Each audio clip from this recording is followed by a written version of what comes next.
जय हिंद दोस्तों, स्वागत है आप सभी लोगों का एक बार फिर से तैयारी कर लो चैनल के हिंदी प्रश्न पत्र मॉक टेस्ट 2 में। इससे पहले हमने मॉक टेस्ट 1 देख लिया था और दोस्तों न्यू बैच जून 2021 के नाम से जो हमारे चैनल पर प्लेलिस्ट बनी हुई है उसमें कंप्लीट सिलेबस और प्रश्नोत्तरी कराई गई है। तो आप न्यू बैच जून 2021 के नाम की जो प्लेलिस्ट है उसमें जाएं, वहाँ पे सिलेबस के according topic wise topic videos हैं और उन पर प्रश्नोत्तरी भी हैं, तो आप वहाँ जाकर उन प्रश्नोत्तरीज़ को देख सकते हैं। और दोस्तों अगर आपको कोई भी समस्या या प्रॉब्लम हो रही है तो हमारा यहाँ पे नंबर दिया हुआ है, उस पर हमें मैसेज कर सकते हैं, सजेशंस ले सकते हैं।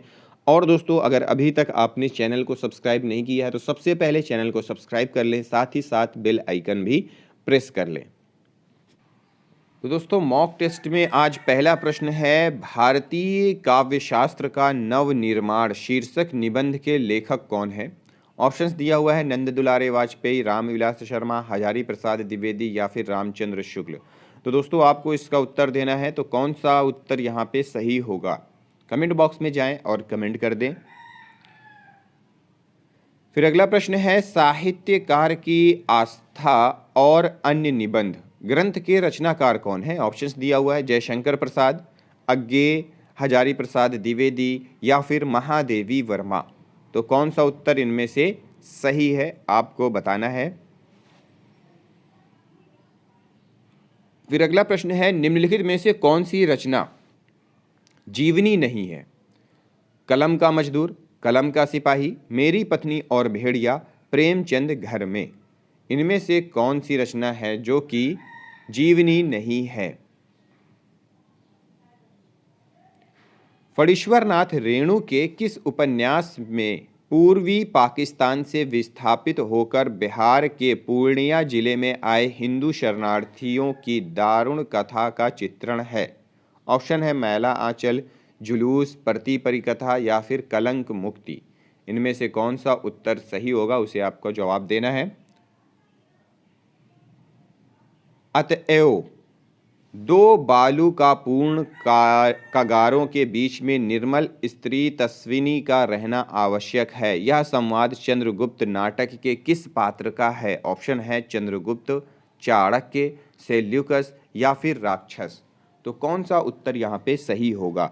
अगर आपको इसका सही उत्तर देखना है तो दोस्तों यूजीसी नेट 2017 की प्रश्नोत्तरी की जो वीडियोज़ है यूजीसी नेट 2017, तो दोस्तों ये जो प्लेलिस्ट है न्यू बैच जून 2021 उसमें ये कराया गया है, कंप्लीट कराया गया है, आप वहाँ जाकर इसे देख सकते हैं।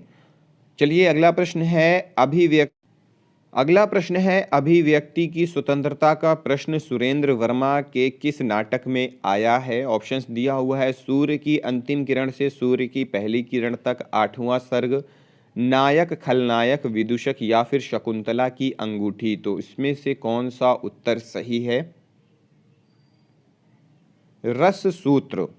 रस सूत्र क्या है? विभावानुभाव्य भी चीरी संयोगाद्रस निष्पत्ति किस ग्रंथ में आया है? साहित्य दर्पण में, नाट्यशास्त्र में, रस गंगाधर में या फिर दश रूपक में। तो इनमें से किस में आया है? जहाँ बिना कारण के ही काम की संभावना व्यक्त की गई हो वहाँ कौन सा अलंकार होता है? ऑप्शंस है विभावना, निदर्शना, असंगति, अर्थांतरन्यास। इनमें से कौन सा उत्तर होगा, कौन सा सही है? जवाब दीजिए। फिर है, निम्नलिखित में से कौन सा रस अवयव ही है? भाव, विभाव, अनुभाव या फिर संचारी भाव। अगला प्रश्न है, निम्नलिखित में से कौन सा काव्य गुण नहीं है? श्लेष, माधुर्य, शक्ति या फिर समाधि।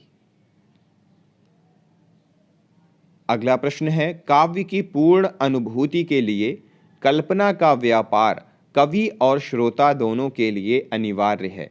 उक्त कथन किस आचार्य का है? ऑप्शंस है रामचंद्र शुक्ल, नगेंद्र, नंद दुलारे वाजपेयी या फिर हजारी प्रसाद द्विवेदी। तो इनमें से ये कथन किस आचार्य का है? जवाब दीजिए। फिर अगला प्रश्न है, अरस्तु द्वारा रचित पोएटिक्स ऑन पोएटिक्स नामक ग्रंथ में कितने अध्याय हैं? ऑप्शंस है 26, 25, 24 या फिर 23। कितने अध्याय हैं? अगला प्रश्न है, निम्नलिखित में से कौन सा कथन मार्क्सवादी सिद्धांत के अनुकूल नहीं है? ऑप्शंस दिए हुए हैं। मार्क्सवादी दर्शन का अनिवार्य घटक है द्वंद्वात्मक भौतिकवाद। दूसरा ऑप्शन है मनुष्य के समस्त सामाजिक संबंध उसके उत्पन्न संबंधों पर आधारित होते हैं। तीसरा ऑप्शन है समाजवाद तथा साम्यवाद में आर्थिक तथा सामाजिक परिपक्वता में अंतर होता है। अगला ऑप्शन है अंतिम, साम्यवादी व्यवस्था में भी राज्य तथा समस्त राजनीति और कानूनी ढांचे बने रहेंगे। तो इनमें से कौन सा ऑप्शन अनुकूल नहीं है?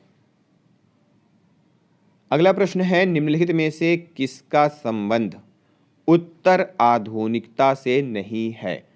Jacques Derrida, Daniel Bell, Roland Barthes, Raymond Williams, इनमें से किसका जो उत्तर आधुनिकता से संबंध नहीं है?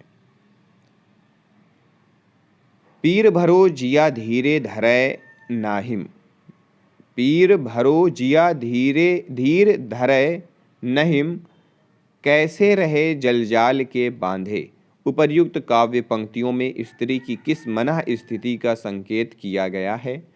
ऑप्शंस है यहाँ पे दुखातिरेक, दूसरा है दुख का काम होना, तीसरा पीड़ा में आनंद की अनुभूति और चौथा पीड़ा में मुक्ति का उपक्रम। तो इनमें से सही उत्तर क्या होगा?